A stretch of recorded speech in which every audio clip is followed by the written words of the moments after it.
नमस्कार, मी Kiran Palkar. Crime diary news channel मध्ये आपले स्वागत आहे.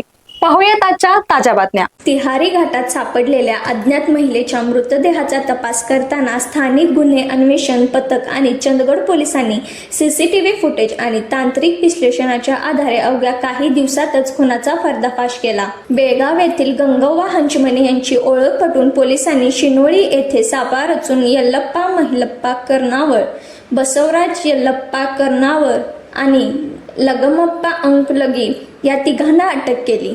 चौकशीत आरोपींनी तिहारी घाटात नेऊन महिलेचा खून केल्याची कबुली दिली. या उत्कृष्ट कामगिरीबद्दल तपास पथकाला पोलीस अधीक्षक निलोत्पर यांनी 50,000 रुपयाचे रोख पारितोषिक जाहीर केले आहे.